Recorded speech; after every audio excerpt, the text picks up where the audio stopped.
Salut à tous, je suis Merima Aelstrom, bienvenue sur la chaîne des auteurs qui en ont dans la plume.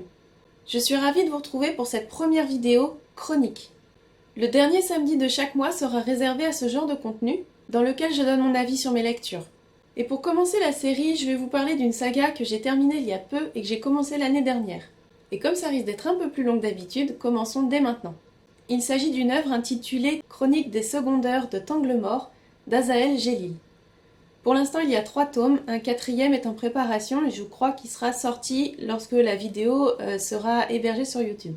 Le tome 1 est L'œuvre de Tanglemore, le tome 2, L'Odyssée du Lyokumkan, le tome 3, La pyramide du lac perdu. Chacun fait environ entre 450 et 500 pages. À l'époque où j'ai reçu le service presse, le tome 1 et le tome 2 étaient un seul tome, donc ma chronique sur l'œuvre de Tanglemore et l'Odyssée du Lyokumkan et en une seule partie, puisqu'à l'époque c'était une édition en une partie. Je vais donc faire une chronique en 2 parties, une avec le tome 1 et le tome 2 ensemble et une avec le tome 3 séparé. Rejeté de tous, Krul, le Sommilacertis, est devenu le prophète du dieu de la vengeance. Il ne reste plus à l'empereur du Levant qu'à soumettre le duché de la Marche, dernier flambeau d'une résistance à l'agonie. Tout espoir est vain, il ne reste rien. Des clans barbares aux nations civilisées, du guerrier Migou au jardinier Myrmidon, pour les hommes et les fées, les ogres et les dragons, l'heure est venue de faire un choix, la soumission ou la mort. Il y avait longtemps que je n'avais pas été aussi enthousiaste à la lecture d'un roman de fantaisie. Tout m'a ravi, depuis la première page jusqu'à la dernière ligne. Dès le début, je me suis attachée aux personnages et me suis identifiée à certains. Du plus insignifiant au plus important pour l'intrigue, chacun m'a paru vraisemblable, à tel point que je n'aurais pas été surprise d'en rencontrer un au détour de ma vie. Toutefois, ils sont nombreux et il est aisé de s'y perdre si on n'est pas habitué à l'exercice. Pour ma part, cela ne me dérange pas tant que c'est bien mené, et c'est le cas ici. Le vocabulaire, la syntaxe, la grammaire, l'orthographe sont autant d'éléments parfaitement maîtrisés par l'auteur. Est-il un ancien barreur ou matelot, reconverti en écrivain, pour connaître ainsi le fonctionnement d'un voilier et chaque terme précis du vocabulaire de navigation? A-t-il parcouru le monde et rencontré tant de nations qu'il en a fait son propre monde? A-t-il tout simplement fait suffisamment de recherches et d'interviews pour donner à son texte une vie propre et une vraisemblance à toute épreuve? Pour qu'on y croie, tout simplement. Je crois qu'Azaël Gélil a pratiqué le jeu de rôle sur table pendant un temps, et cela se ressent quand on connaît un peu le milieu. Peut-être a-t-il même été maître du jeu.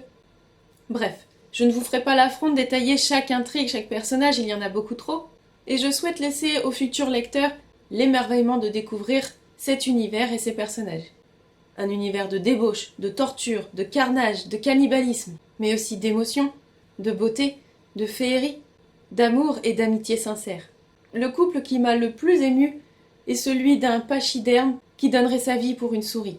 Les passages où l'on rencontre ces 2 personnages ont ma préférence, bien au-delà de ceux avec l'ombre. À l'époque, j'ai mis beaucoup de temps pour le lire, mais ce n'est pas parce que ça ne me plaisait pas, c'est parce que malheureusement j'avais très peu de temps pour des longues séances de lecture. Et puis aussi j'ai tellement apprécié la plume de l'auteur que je souhaitais en savourer chaque mot, chaque phrase. Si je devais trouver des points négatifs, ce serait que sur liseuse en format numérique il y a trop de notes, mais ça a peut-être été modifié avec la nouvelle édition, dans laquelle il y a apparemment des nouvelles annexes pour expliquer la géographie, l'histoire des dieux, etc. J'avais aussi relevé quelques coquilles ici et là qui subsistaient, mais pareil, ça a peut-être été corrigé depuis. C'était mes impressions pour le tome 1 et le tome 2. Voyons maintenant le tome 3, La pyramide du lac perdu. Poursuivi par la vindicte du Sommilacertis, la conjuration de Tanglemore a traversé les mers pour arriver en Australie.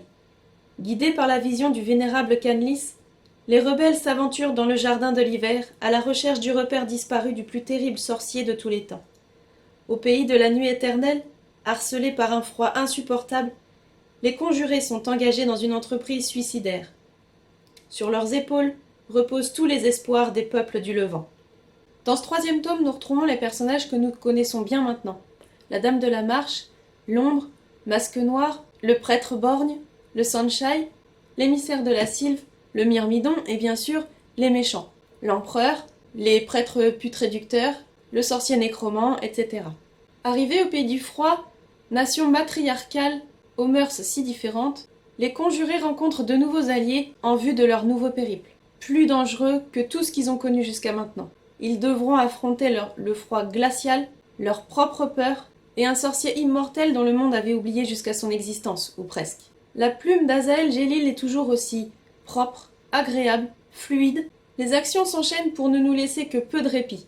Et la narration complète nous permet de mieux appréhender les territoires que nous traversons. Les relations entre les différents conjurés évoluent, on en apprend toujours un peu plus sur les uns et les autres. À travers les récits de certains personnages qu'ils rencontrent, il nous est donné un aperçu des légendes et des croyances de cet autre peuple. J'aime découvrir un univers et les détails qu'il compose. Des annexes à la fin viennent compléter les informations qui nous manquent pour mieux comprendre ce monde, ainsi qu'une nouvelle inédite, belle et émouvante hommage et une leçon de vie. J'ai hâte que le 4e tome sorte pour découvrir la suite des aventures des conjurés et savoir comment ils vont se sortir de tout ça. Ce 3e tome est une charnière, un point de non-retour pour les personnages et l'histoire. Ils ne sont plus tout à fait les mêmes, ils ont évolué et devront se révéler encore plus pour parvenir à leur fin. J'ai parfois regretté qu'il ne se passe pas plus de choses du côté de l'empereur. J'ai regretté ce côté horreur, sang, torture qu'on retrouve dans le 1er tome. Alors bien sûr, il se passe des choses dans ce tome-ci, mais c'est plus calme. C'est sans doute parce que j'ai l'habitude de m'en prendre plein la tronche, et là j'avais l'impression de me reposer sur mes lauriers. Je reste un petit peu sur ma faim avec ce 3e tome. Alors il y a bien un affrontement entre une secte qu'on croyait disparue et l'empereur et sa garde, mais ça me laisse un goût d'inachevé, de trop facile. Je regrette aussi que l'affrontement contre le sorcier ait été si court et si facile. Je m'attendais à ce qu'il y ait plus de pertes, à ce que mon ascenseur émotionnel soit mis à rude épreuve. Toutefois, la fin explosive du côté des pirates rattrape tout ça.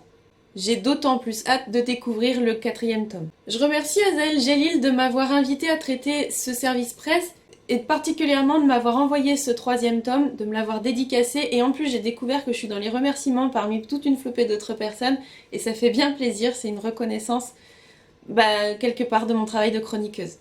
Voilà, c'est tout pour aujourd'hui. Merci d'avoir regardé cette vidéo. Si celle-ci vous a plu, n'hésitez pas à mettre un pouce bleu, abonnez-vous et cliquez sur la petite cloche pour ne rien manquer des prochaines sorties. On se retrouve mercredi pour une nouvelle vidéo, astuces et conseils. Bye bye!